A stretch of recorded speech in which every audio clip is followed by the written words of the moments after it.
Welcome back to the first week of October. That means it's still Beast Wars week. And to answer everyone's burning questions, I will talk about the PulseCon Transformers reveals when it is no longer Beast Wars week. So let's talk about Reissue Terrorsaur. And I just have to say, of all the reissues so far, when I first looked at this thing out of its packaging, this was the one that I can describe as an emotional event for me. This was the one that of all the reissue figures brought my childhood back to the present for me. One of those moments where it makes you so wistful you want to cry. The other re-releases, I remember having, vaguely, some fond memories. This one hit so different, it's really hard to put into words. But before we really dive into it, as always with these re-releases, only because it's like half the point, the packaging. Card as flimsy as ever. I really wish they'd invest in some slightly thicker cardstock. I mean, come on, you are already charging deluxe price for what's borderline a core class figure in both complexity and size. You can chill out the extra $1.50 for slightly better materials in the packaging.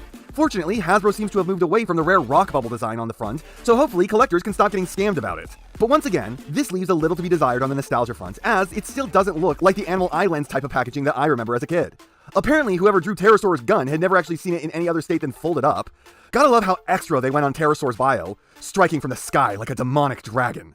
I'm not sure if that was less likely to see on packaging in the 90s with its moral panic, or nowadays when something like this is seen as gauche and inappropriately aggressive. Either way, it's now in both eras, so suck it, old people, cry harder about but the children. I think this is the first time where the character stats on the back are mostly unobjectionable. 6 strength, maybe a little high for him, but I don't see why not. 5 intelligence, yeah, that's about right. He was just smart enough to think he was a lot smarter than he actually was. 8 speed, again, if a flyer isn't a 10 in Beast Wars, then what is? 5 firepower. If you are going by the show, he's got 2 guns and some shoulder cannons, so this is low. But the toy here only has his pistol, so it's kinda fair, kinda not. Love how the directions are only 6 steps long on this guy, and one of the included steps is removing the gun from the secret compartment behind his head. That is the definition of padding. Anyways, on to the figure. Terrorsaur is coming out pretty okay. The Beast era figures weren't like G1 with guys like Ironhide, where it was just no way in hell the same dude. They were a lot closer than that, despite the liberties the show took. But Terrorsaur comes out exceptionally good when compared to most of his compatriots. His wrong details tend to come down to coloring. Like his body has a lot more black, and then there's purple on this design he just didn't have in the show. And I gotta ask, why does this one have the toy-accurate colors when Scorponok had show-accurate ones? I'm not complaining about this. This is what I wanted, mind you. I'm just confused as to why they're going for 2 different types of accuracy within the reissue line. There are some minor wrong details in regards to set accuracy, which seem to be either just cheaping out in incredibly minor ways, or them just having a bad idea as to what's an improvement. But on the old toy, the fists were painted clear all the way up to the top. They didn't leave these red patches just chilling out up there. I can see Hasbro thinking this makes it a more consistent figure, so I'm not sure if it's laziness or foolishness. This figure, despite being really light, is pretty hard to get standing. He has a lot of toe going forward, which is nice. That keeps him from tipping onto his face. But he's got very little heel, and he's got a lot of backpack for his size. It's not one of the incredibly egregious-looking biggest backpacks of all time, but a large amount of his mass is spread throughout this thing, and it looks flatter than it is. It actually extends away from him kind of deceptively far. It's not an irresolvable problem, but it is more trouble than you think it's going to be. Other inaccuracies when compared to the show is that he has a backpack at all. The show cheated really hard and had that shrink almost 100% away, leaving only the wings on his shoulders, which he just doesn't have here. And also inaccurate is the head. I suppose it's fair to say that the show isn't very accurate to this, though. Based on a lot of comments I've been receiving recently, and if you think I'm talking about you specifically, no and yes, because when I say a lot, I mean at least 30 different people. But based on those comments, I need to remind you all that the toys are not made to be accurate to the shows and comics. The shows and comics are made to be accurate to the toys. The toys exist or are planned first, oftentimes many multitudes of years in advance if the Armada Optimus Prime is anything to go off of. And then the people making the shows and the comics are ordered by Hasbro to either take their concept art or the semi-finished toy and change the art of the character in the series to reflect the way the toy looks. So if you think about telling me, oh well, this figure is actually accurate to the character in the new comics, no, the comic is accurate to the figure. Doesn't matter if the comic came out first. The times where the figure is accurate to the media are few and far between, like the upcoming Tarn. Yes, that is the exception to the rule. The Tarn is absolutely based off the comic, not the other way around for once. Anyways, about this figure's head. It's a lot wider than it appears in the show, with a much different shape. Honestly, this comes across more like Juggernaut's helmet than it does Terrorsaur's. And this new version has some really shitty paint. I mean, the white just looks so bad. Gotta love the shape of it all. Gives me the impression that he only responds to people with stuff like, "Meh." You can see why they interpreted his head the way they did in the show. Anyways, the look of this figure is pretty decent. I didn't really mention it while looking at him, but while he sure doesn't pass for a modern figure, he doesn't look terribly out of date.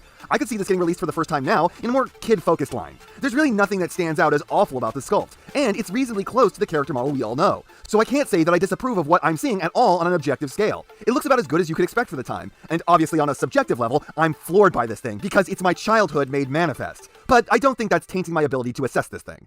As for accessories, he's not doing amazingly here. He only comes comes with his folding gun, and probably the coolest thing about this is that it stores behind his head in a hidden compartment in robot mode. It's pretty insubstantial. I'm positive it is both breakable and inhalable. It's pretty floppy, and it looks a whole hell of a lot like a penis.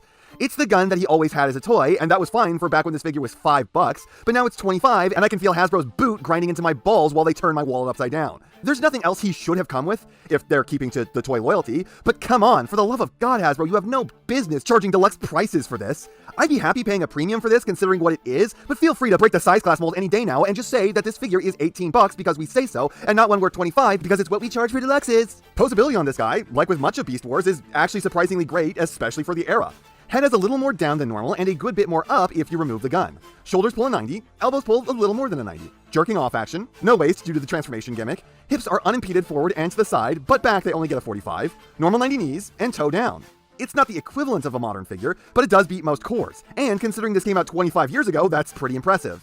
Figures that came after this in stuff like the UT lines had less posability in much larger size classes. As for the transformation, this is a one-step changer, but a pretty fun one. The actuation gimmick is a lot smoother than on the Rat Trap, though locking the head into place takes some force. And the alt mode does require a tiny amount of cleanup, but that does add something to this guy. It makes him just slightly more interesting. Could've been boring, was a bit better than that. And the alt mode is, I think this is the first time I'm using this term for something like this, pretty cute. It's a product of the past for sure. Pterodactyls do not look like this anymore. He almost comes across like some kind of chibi with a big head and small wings, plus the gator face. Head sculpt is tired and sick of your shit. And this actually has a pretty decent amount of posing compared to most other beast formers. Mouth opens and closes, up and down at the head. If you untransform him, you can get some forward knee action and some backwards thigh, though the forward knee isn't so useful.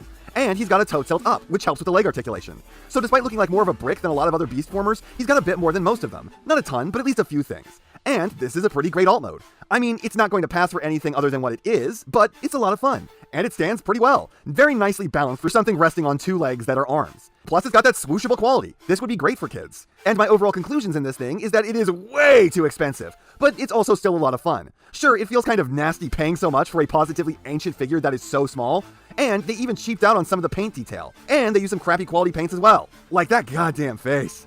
But it still looks decently cool, even if it's old. It still poses well, especially for its age. Not really compared to a modern figure, but it's not incredibly far behind one. And it does have more ranges in a few of its joints than most stuff.